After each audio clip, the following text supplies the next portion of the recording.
2024 한국 부자 보고서, KB에서 발표하고 있는 건데 이거를 누가 조사했을까? 그리고 이걸 누구한테서 조사했을까? 그러면 조사는 일단 KB에서 한 겁니다. 조사 대상이 금융자산 10억 이상, 거주주택 포함, 부동산 자산 10억 이상. 현금만 10억 있어. 부자라고 하기 애매하죠. 10억짜리 아파트에 살고 있어. 부자라고 말하기 애매하다는 거예요. 근데 이 둘을 이제 엔드 조건, 10억대 이상 아파트에 살면서 빚에 허덕이는 게 아니라 현금도 10억 정도 들고 있다, 부자라고 봐줄 수 있다 라고 지금 KB에서는 정의 내렸다는 겁니다. 요 조사 대상에 대해서 저는 어느 정도는 동의를 합니다. 그러니까 부동산 자산이 조금 더 많아야 되지 않나 싶은 생각이 약간은 있으면서도, 근데 이게 이제 엔드 조건이니까 플러스 이제 현금을 또 10억 이상 들고 있기 때문에 나름 합리적으로 보인다. 그러니까 부동산만 되게 많아. 근데 다 대출이야. 임차인 전세 보증금이야. 그걸 과연 부자라고 할 수 있냐? 없죠. 그럼 결국 이제 우리 부투스쿨 구독자분들이 가셔야 되는 길도 이 둘에 대한 적절히 밸런스를 좀 갖추셨으면 좋겠다. 그래서 현재 이러한 기준을 토대로 대한민국 부자 수는 46만 1000명 정도로 보고 있습니다. 그래서 전체 지금 대한민국 인구수 대비했을 때 0.9%, 그러니까 1% 이내. 그래서 대한민국 부자가 된다는 거는 대한민국에서 이제 1% 안에 든다는 거예요. 일단 자산이 전년 대비 1% 정도 증가를 했고요. 생각보다 많이 못 늘었어요. 아시다시피 뭐 경기가 워낙 안 좋았었기 때문에 그 전에 7.5%, 8%, 10.9% 이렇게 상승했는데 작년에 1%만 증가를 했다. 상대적으로 예년에 비해서 많이 증가는 못했습니다. 그리고 부자들이 다 어디 살고 있을까? 서울 수도권 70.4%가 모여 살고 있어요. 그리고 그 안에서도 강남 3구, 서초, 강남, 송파에 45.5%, 약 절반이 살고 있다. 그러니까 이게 팩트라는 거예요. 그러니까 이거에 대해서 뭐 옳고 그름 이런 걸 따지시면 안 돼요. 최대한 그냥 팩트를 위주로 보려고 해야 된다. 그럼 2명 중 1명은 강남 살고 있는 거예요. 자, 그러면서 부자란 누구인가에 대해서 질문을 던진 거예요. 총 자산이 100억 이상은 돼야 된다. 저도 그거에 대해서 동의를 합니다. 총 자산이 그래도 한 100억대. 그러니까 요즘 몇십억대를 부자라고 하기는 조금 쉽지 않다. 물론 그 연령대에 따라 또 다르죠. 뭐 한 20대인데 10억 있어. 엄청 부자죠. 근데 그런 게 아니라 그냥 평균적으로 봤을 때 한 100억 이상 있으면 부자라고 볼 수 있다. 총 자산이니까 뭐 이게 수는 아니고 이제 부채 포함이니까. 그리고 기본적으로 이제 부채 비율이 그래도 대부분 절반 정도는 되거든요. 그리고 이제 물어본 거죠. 본인이 부자가 되기까지 자산 축적의 원천이 무엇인가요? 돈 어떻게 벌었어? 이걸 물어본 거예요. 사업으로 번 게 32.8%, 그리고 부동산 투자 26.3%, 뭐 상속, 증여 등을 통해 자산을 일궜어요. 18.3%. 자, 이게 의미하는 바가 큽니다. 사업으로 벌었습니다가 제일 많고요. 그에 버금가는 게 부동산, 그리고 5명 중에 1명 정도는 부모님이 줬습니다. 그래서 우리가 흔히 말하는 이제 뭐 근로소득으로 부자된 케이스는 굉장히 적다. 금융으로 부자된 케이스도 사실 생각보다 거의 없다는 겁니다. 물론 이제 그런 것도 있죠. 요즘 신흥부자들은 이 주식에서 뭐 예를 들어 미국 주식이라든가 코인적인 가상화폐 쪽에 대한 비중도 높을 거예요. 근데 여하튼 이 대한민국의 부자라는 사람들을 봤을 때 주식으로 돈 번 케이스는 거의 없다. 뭐 근로소득은 말할 것도 없고, 그럼 결국 우리가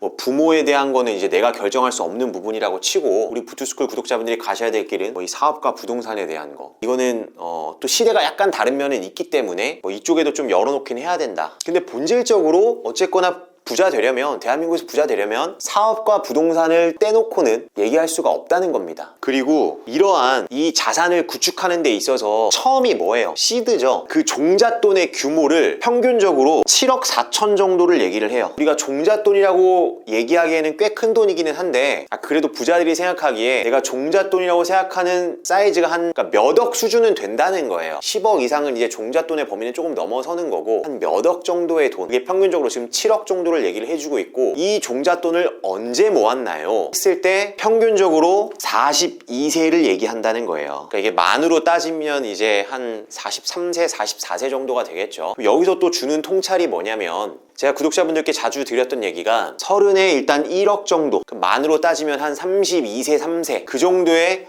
요 정도를 한번 만드는 걸 도전을 해보자. 엄청 큰 돈이에요. 대다수 쉽지 않지만 그래도 우리 부투스쿨 구독자분들이라면 요 정도로 좀 가려고 하자. 이거보다 좀 빠른 분도 있고 늦은 분도 있겠지만, 그리고 이제 40 무렵에 가서는 저는 10억까지도 한번 가보자는 겁니다. 지금 다 순자산 기준이에요. 이 페이스로 가면 지금 이 KB 한국 부자 보고서에 본인이 부자로서 설문에 참여할 수 있는 페이스라는 겁니다. 그래서 사실 온라인상에서 뭐 유튜브, 최근에 뭐 인스타 이런 데서 막 굉장히 어린 친구들이 막 저 돈 얼마 있어요 막 이런 것들이 있는데 그 대부분은 사실 뻥카다. 진짜도 있긴 하겠지만 너무 조급해 하실 필요가 없습니다. 이 정도 페이스라는 거예요.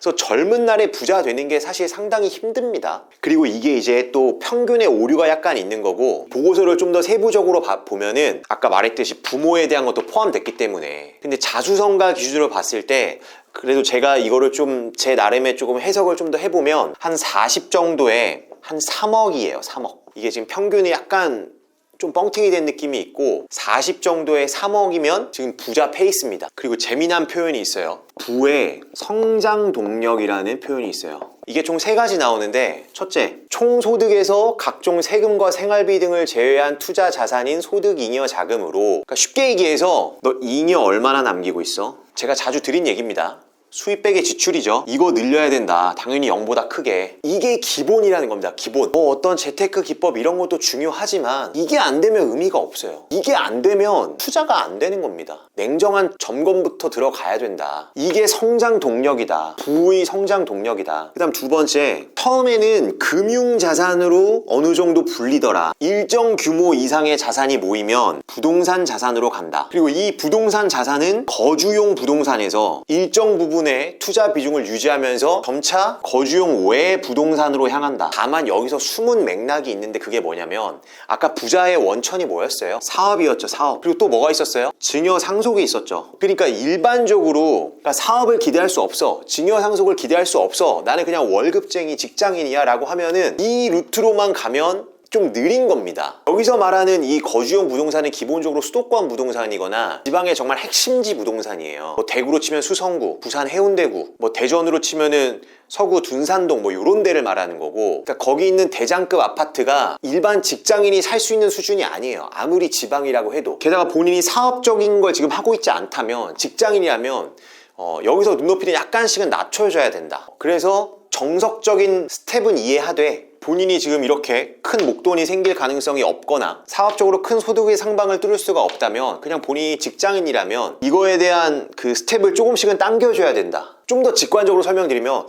저 서울 아파트 좋은 거 사고 싶어요 라고 기다리기에는 한 번에 가기 힘들 것이다. 이게 지금 아니기 때문에, 그래서 한 번은 이 단계에서도 조금 이렇게 거쳐가는 게 필요하다라는 말씀을 드립니다. 왜냐면 본인은 지금 근로소득으로 부자가 되려고 하는 거라고 하면. 그 다음 세 번째, 부채 활용 75.3%. 부채 레버리지죠. 그러니까 항상 뭐 폭락 유튜브든 뭐 항상 그 일반 대중들이 어떤 빚 관련된 그 기사에 달리는 댓글들, 뭐 그렇게 빚지다가 뭐 날아간다, 뭐 어떻다, 충분히 이해는 하지만 우리 부투스쿨 구독자분들은 이거에 대해서 공격적인 배팅의 시기가 필요하다. 빚 없이, 대출 없이 자산의 점프는 일어날 수 없어요. 그리고 이게 지금 다 이 증여 상속을 포함한 거잖아요. 지금 이 통계 설문 자체가. 그러니까 자수성가라고 하면 이거를 더 공격적으로 써야 돼요. 그러니까 다시 한번 명심, 지렛대를 활용한, 대출 레버리지를 활용한, 남의 돈을 활용한 배팅, 굉장히 위험한 행동이지만 그 행동 없이는 부자는 못 된다는 겁니다. 이게 지금 증여 상속을 포함한 거기 때문에 실질로는 저는 80% 이상 올라갈 거라고 보거든요. 되게 숨은 통찰 중에 하나다. 그래서 요 3가지, 그리고 요 안에서 숨은 디테일이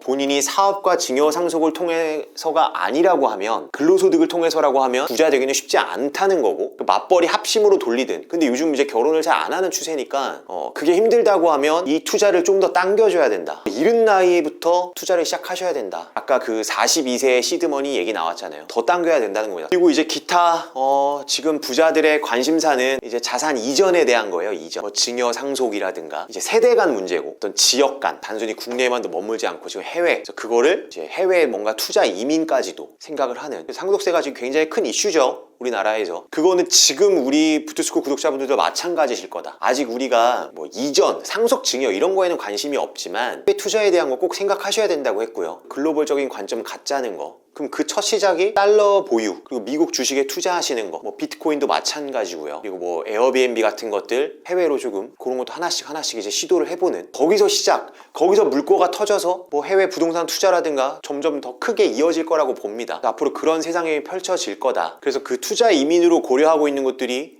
이제 뭐 미국, 캐나다, 호주, 뉴질랜드, 그리고 아시아에서는 이제 싱가포르, 말레이시아 상대적으로 이제 조금 클린한 지역들이죠. 그래서 또 이제 아랍에미레이트, 그죠? 뭐 두바이 이런 곳들. 그래서 거기에 투자를 하면서 어떤 이민적인 것까지 같이, 그리고 이제 뭐 대체 투자 자산 얘기도 나와요. 뭐 금, 보석, 뭐 미술품 이런 것들. 그러니까 그걸로 자산을 증식한다기보다는 갖고 있는 자산을 조금 이제 분산해 놓고 싶은 거고요. 그리고 그 자체로가 또 하나의 그 소비 행위면서도 어떤 자산을 좀 분산해 놓는다. 인플레 방어가 되니까 약간 이런 느낌의 이제 대체 투자 자산이 분산되고 있다. 이렇게 2024 한국 부자 보고서를 같이 한번 살펴보고 또 이제 제 생각도 조금 곁들여서 말씀을 드렸고요. 또 이제 몇 가지 숨은 디테일들 한번 짚어드렸습니다. 우리 부투스쿨의 모든 구독자분들이 부자가 되시길 바라면서 이상 영상 마치도록 하겠습니다. 올 한 해 진심으로 고생 많으셨고요. 내년에도 같이 열심히 달려보시죠. 파이팅!